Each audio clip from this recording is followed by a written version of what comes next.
श्री कृष्ण कहते हैं, जो आया है वह जाएगा, जो गया है वह फिर आएगा, परंतु जो तुम्हारे हृदय में स्थिर है वही सत्य है, वही चिरंतन है। तो फिर तुम क्यों उस अस्थाई के पीछे रोते हो? क्यों उस बीते हुए क्षण को पकड़ना चाहते हो जिसे समय ने आगे धकेल दिया है? जो बीत गया वह बीत गया, जो तुम्हारे साथ रह गया है वह है अनुभव, ज्ञान और तुम्हारा अपना आत्मबल। जिसे तुमने खोया समझा, हो सकता है वही खोना तुम्हारे जीवन की सबसे बड़ी प्राप्ति बन जाए, और जिसे तुमने पाया समझा, हो सकता है वही पाने से तुम्हारी आत्मा की शांति छिन जाए। इसलिए जीवन में घटना को न तो बहुत ऊंचा समझो न बहुत नीचे। हर अनुभव, हर मोड़, हर रुकावट और हर साथ केवल एक अध्याय है इस विशाल जीवन ग्रंथ का। और याद रखो प्रिय भक्तों, जब जीवन तुम्हें तोड़ता है तब ईश्वर तुम्हें गढ़ता है। कभी कभी ऐसा लगता है जैसे सब कुछ रुक गया है, न रास्ता साफ दिखता है, न मंजिल की कोई आहट आती है। मन कहता है अब क्या होगा, और फिर डर धीरे धीरे आत्मा को घेर लेता है। लेकिन मेरे प्रिय, यही वो समय है जहां विश्वास की परीक्षा होती है। कृष्ण कहते हैं, जब कुछ भी स्पष्ट नहीं होता तब भी मैं स्पष्ट होता हूं। जब रास्ता न दिखे तब भी मैं मार्गदर्शक हूं। जीवन के अंधेरों में जब रोशनी बुझ जाती है तब भीतर से एक आवाज आती है, मैं तेरे साथ हूं। यह आवाज तुम्हारे अंदर के श्री कृष्ण की होती है, जिसे तुमने दुख के शोर में सुनना बंद कर दिया है। तुमने अपने भीतर के मैं कर सकता हूं को लोगों की अस्वीकृति से दबा दिया है। पर याद रखो, लोगों की राय अस्थाई है, तुम्हारा आत्मबल शाश्वत है। कभी कभी जो चीज हमें तोड़ती है वो ही हमें गहराई से नया बनाती है। जैसे गीता के युद्ध में अर्जुन टूटा था, रो रहा था, कांप रहा था, पीछे हट रहा था, पर उसी टूटी हुई अवस्था में कृष्ण ने उसे अमर ज्ञान का पात्र बनाया। युद्ध वहीं था, हालात वहीं थे, बस दृष्टिकोण बदल गया। तुम्हारे जीवन का भी युद्ध अभी खत्म नहीं हुआ है, बस तुम्हें भी अब कृष्ण की तरह अपनी आत्मा की आवाज से जुड़ना है। तो मेरे प्रिय राधे कृष्ण भक्तों, जब भी जीवन तुम्हें थका दे, जब भी तुम्हारा हृदय बिखरने लगे, जब भी तुम्हारे संकल्प डगमगाने लगे, तो बस एक पल को रुको, आंखें बंद करो और कहो, हे कृष्ण, जो भी हो रहा है तुम्हारी इच्छा से हो रहा है, जो होगा तुम्हारी कृपा से होगा। मुझे बस इतना दो कि मैं तुम्हारे चरणों से कभी अलग ना हो पाऊं। और जैसे ही तुम यह कहते हो, तुम्हारा मन स्थिर हो जाएगा, विचार शांत हो जाएंगे, आत्मा में एक दिव्य प्रकाश जागेगा, क्योंकि यह वही पल होगा जब तुमने खुद को ईश्वर की शरण में सौंप दिया होगा। वह शरण जहां चिंता नहीं होती, केवल शांति होती है। वह समर्पण जहां डर नहीं होता, केवल भरोसा होता है। और वह प्रेम जहां प्रश्न नहीं होते, केवल कृष्ण होते हैं। इसीलिए हे भक्तों, अपने जीवन की हर परिस्थिति को श्री कृष्ण का प्रसाद मानकर स्वीकार करो, क्योंकि हर घटना, हर देर, हर मोड़ तुम्हारे उत्थान का हिस्सा है। और याद रखना, जीवन की सबसे बड़ी परीक्षा तब नहीं होती जब सब कुछ बिखरता है, बल्कि तब होती है जब सब कुछ चुपचाप छीन लिया जाता है, बिना कोई शोर किए, बिना कोई विद्रोह उठे, बस एक धीमे आघात से। श्री कृष्ण कहते हैं, तू तब तक अधूरा है जब तक तू परिस्थितियों से डरता है, और तू संपूर्ण हो जाता है जब तू ईश्वर पर निर्भर हो जाता है। जिस दिन तुमने यह समझ लिया कि यह जीवन तुम्हारा नहीं बल्कि एक किराए का वस्त्र है, उस दिन तुम क्रोध, मोह, लालच और दुख से मुक्त हो जाओगे। तुम रोते क्यों हो? क्योंकि तुमने उसे खो दिया जो कभी तुम्हारा था ही नहीं। तुम डरते क्यों हो? क्योंकि तुम सोचते हो कि तुम्हारे हाथ में कुछ है, जबकि सच्चाई यह है तुम्हारे हाथ खाली हैं और ईश्वर का हाथ तुम्हारे सिर पर है। अब सोचो, क्या खाली हाथ होने से ज्यादा सौभाग्यशाली बात कोई और हो सकती है? क्योंकि जो खाली होता है वही भर सकता है, जो झुका होता है वही ऊपर उठ सकता है, जो टूट चुका होता है वही नए आकार में ढल सकता है। श्री कृष्ण कहते हैं, हे आत्मन, तू क्षणिक परिणामों से व्याकुल मत हो। जो तुझे अभी कष्ट दे रहा है वही तुझे निर्मल बना रहा है।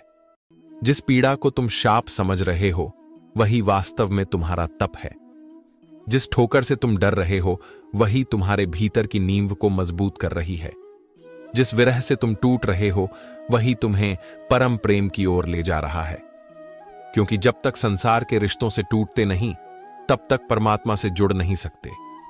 जब तक सभी सहारे छिनते नहीं तब तक असली सहारा समझ में नहीं आता, और वह सहारा है श्री कृष्ण, जिसका नाम लेते ही रोता हुआ मन शांत हो जाता है, टूटती सांसों को संबल मिल जाता है, अंधेरे में एक दीपक जल उठता है। तो हे भक्तों, तुम्हारे जीवन में जो कुछ भी छिन गया है उसे आभार से विदा करो, क्योंकि उसने तुम्हें ईश्वर की ओर मोड़ दिया। जो बचा है उसे प्रेम से देखो, क्योंकि वही तुम्हारा साधन है। और जो आ रहा है उसके लिए खुद को तैयार करो, क्योंकि वह ईश्वर की योजना का सबसे सुंदर अध्याय है। श्री कृष्ण कभी कुछ छीनते नहीं, वे केवल बदलते हैं। जैसे कोई मां बच्चे के हाथ से टूटी चीज लेकर उसे सही खिलौना देती है, वैसे ही कृष्ण तुम्हारी ममता भरी इच्छाओं को लेकर तुम्हें ज्ञान की दृष्टि देते हैं। तुम मत रो, क्योंकि तुम्हारे आंसुओं की भाषा भी वह समझते हैं जो तुम शब्दों में नहीं कह पाए। तुम्हारे मौन की पीड़ा भी वह सुनते हैं जिसे दुनिया अनसुना कर देती है। चुपचाप समर्पित हो जाओ। मन को वश में नहीं कर पा रहे, कृष्ण को सौंप दो। विचार तुम्हें थका रहे हैं, कृष्ण का नाम लो। भविष्य से डर लग रहा है, कृष्ण की योजना पर भरोसा करो, क्योंकि एक दिन तुम पीछे मुड़कर देखोगे और समझोगे कि जो कुछ भी हुआ वह तुम्हारे उत्थान के लिए हुआ, जो कुछ नहीं हुआ वह तुम्हारी रक्षा के लिए नहीं हुआ, और जो हो रहा है वह तुम्हारे आत्मबल के निर्माण के लिए हो रहा है।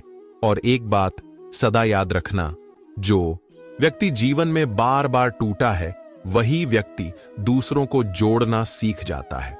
जो व्यक्ति हर किसी से ठगा गया है वही अंततः सबसे सच्चा बन जाता है, क्योंकि पीड़ा केवल दर्द नहीं देती, वो दृष्टि देती है, किसे पकड़ना है और किसे छोड़ देना है।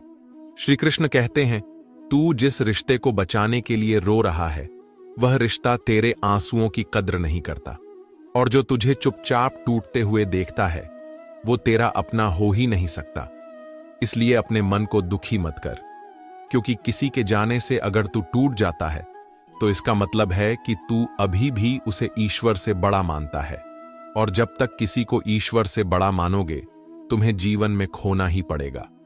श्री कृष्ण कभी हमें दुनिया से मोहताज नहीं करते, वो हमें इतना सक्षम बना देते हैं कि हम खुद ही अपने शरण बन जाएं। वो सब छीन लेते हैं जो तुझे उनसे दूर कर रहा था, और सब दे देते हैं जो तुझे उनके करीब लाए। अब सोच, क्यों हर बार तू उसी मोड़ पर आकर टूटता है? क्यों हर बार वही पाठ जीवन बार बार पढ़ाता है? क्योंकि तू सीख नहीं रहा, तू बस सह रहा है। और कृष्ण कहते हैं, सहनशीलता महान है, पर अगर उससे चेतना जागृत ना हो तो वह केवल पीड़ा है, ज्ञान नहीं। तू खुद को खो बैठा है लोगों को पाने के चक्कर में, लेकिन जो खुद का नहीं हो पाया वो किसी का क्या होगा? जब तक तू खुद से प्रेम नहीं करेगा कोई तुझसे सच्चा प्रेम नहीं कर सकता। कृष्ण तेरे भीतर हैं, हर सांस में, हर स्पंदन में, हर मौन में, लेकिन तू बाहर खोज रहा है। ध्यान कर, शांत हो, और तू देखेगा कि जिस सुख को तू बाहर ढूंढता रहा वो तेरा ही अंतःकरण था। कुछ घाव शरीर पर नहीं होते, वो मन पर लगते हैं, और जब मन पर चोट लगती है तो ना खून बहता है ना पट्टी लगती है, बस आत्मा तक चुप हो जाती है। वो जो मुस्कुराते हैं सबके सामने, अक्सर उन्हीं के भीतर सबसे ज्यादा तूफान चलता है। तुम्हारा दुख तुमसे सब नहीं समझ सकते, क्योंकि हर कोई केवल तुम्हारे शब्द सुनता है, तुम्हारी खामोशी नहीं। इसलिए जब तुम टूटो तो दूसरों से उम्मीद मत रखना कि वो तुम्हें जोड़ेंगे, क्योंकि कई बार लोग तुम्हारे टूटे टुकड़ों को पहचानने की बजाय उन्हें और कुचल देते हैं। श्री कृष्ण कहते हैं, दुनिया तुम्हें तभी तक समझेगी जब तक तुम उनके मतलब के हो। जब तुम उनके मतलब से बाहर हो जाओगे तो वे तुम्हारी अच्छाइयों को भी गलत साबित कर देंगे। तो फिर क्यों डरना, क्यों चिंता करना कि लोग क्या कहेंगे? तुम्हारा मन अगर शांत है और तुम्हारी आत्मा अगर तुम्हें स्वीकारती है तो फिर कोई बाहरी आवाज तुम्हें विचलित नहीं कर सकती। शांति बाहर नहीं है, वो तुम्हारे भीतर है। लेकिन ये भीतर की यात्रा सबसे कठिन होती है, क्योंकि इसमें तुम्हें खुद से मिलना पड़ता है, अपने डर से, अपने दर्द से, अपने झूठ से और अपने अंदर छिपी उस सच्चाई से जिससे तुम बरसों से भागते आए हो। लेकिन हे प्रिय आत्मा, जिस दिन तुम खुद से नजरें मिलाने लगोगे, उसी दिन जीवन भी तुमसे मुस्कुराने लगेगा। और जब जीवन मुस्कुराता है तो आंधियां भी आरती बन जाती हैं। हम दूसरों से अपने जख्म छिपा सकते हैं, मुस्कुरा कर दुनिया को धोखा दे सकते हैं, लेकिन क्या हम अपने मन से भी बच सकते हैं?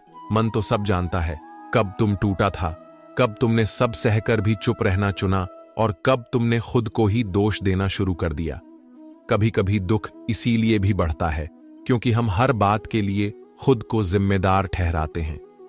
शायद मेरी ही गलती थी, यही सोच हमें भीतर ही भीतर खा जाती है। लेकिन कृष्ण कहते हैं, जो कुछ हुआ उसमें तुम्हारी सीख थी, जो कुछ नहीं हुआ उसमें तुम्हारी सुरक्षा थी, और जो होने वाला है वो तुम्हारे उत्थान के लिए है। इसलिए बार बार खुद को दोष मत दो। तुमने जितना समझा, जितना जाना, उसके आधार पर तुमने जो भी किया वो उस वक्त तुम्हारे लिए सही था।